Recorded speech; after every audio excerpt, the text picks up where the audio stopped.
দুই তরুণ ছাত্রনেতা উপদেষ্টা মাহফুজ আলম ও আসিফ মাহমুদ সজীব ভুঁইয়া অন্তর্বর্তী সরকারের উপদেষ্টা পরিষদ থেকে সরে দাঁড়াতে চলেছেন। সরকারি একাধিক সূত্র নিশ্চিত করেছে, ত্রয়োদশ জাতীয় সংসদ নির্বাচনের তফসিল ঘোষণার ঠিক আগে তারা দায়িত্ব ছাড়ছেন। যদিও সংশ্লিষ্ট মহল প্রকাশ্যে এ নিয়ে মুখ খোলেনি, তবু মঙ্গলবার প্রধান উপদেষ্টার দপ্তরে তাদের চূড়ান্ত সিদ্ধান্ত জানানো হয় বলে জানা গেছে।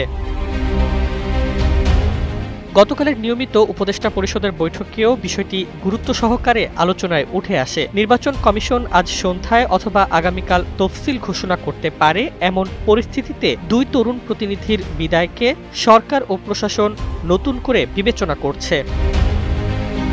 এদিকে স্থানীয় সরকার উপদেষ্টা আসিফ মাহমুদ আজ বিকেল জীবন অবাক না করলে কে করবে? 28% মিল্ক ফ্যাটের অবাক করার সাথে ফ্রেশ মিল্ক পাউডার। জীবন অবাক করুক প্রতিদিন। ৩টায় সচিবালয়ে সংবাদ সম্মেলন ডাকেন। মন্ত্রণালয়ের বিজ্ঞপ্তিতে বলা হয়েছে, তিনি চলমান পরিস্থিতি নিয়ে বক্তব্য দেবেন। তবে অভ্যন্তরীণ সূত্র নিশ্চিত করেছে, এই ব্রিফিং মূলত তার পদত্যাগপত্রের প্রকাশের উদ্দেশ্যেই।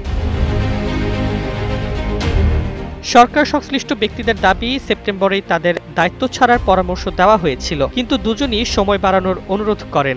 বিশেষত মাহফুজ আলম সরকারের মেয়াদ শেষ হওয়া পর্যন্ত দায়িত্ব পালন করতে চেয়েছিলেন এবং নির্বাচনেও আগ্রহী ছিলেন না। পরে উচ্চ পর্যায় থেকে চাপ বাড়ায় তারা সরে দাঁড়াতে সম্মত হন।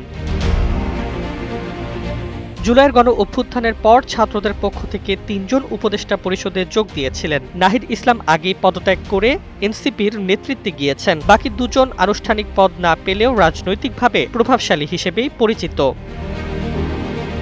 পদত্যাগের পর তাদের রাজনৈতিক অবস্থান কি হবে এ নিয়ে জোর আলোচনা চলছে। আসিফের ঢাকা 10 আসন থেকে নির্বাচনে অংশ নেওয়ার সম্ভাবনা যেমন আছে, তেমনি লক্ষ্মীপুর 1 থেকে মাহফুজের প্রার্থী হওয়া এখন অনিশ্চিত। এনসিপির প্রার্থী তালিকাও তাই নতুন কৌতূহলের জন্ম দিয়েছে। ডেস্ক রিপোর্ট, জয় জয় দিন।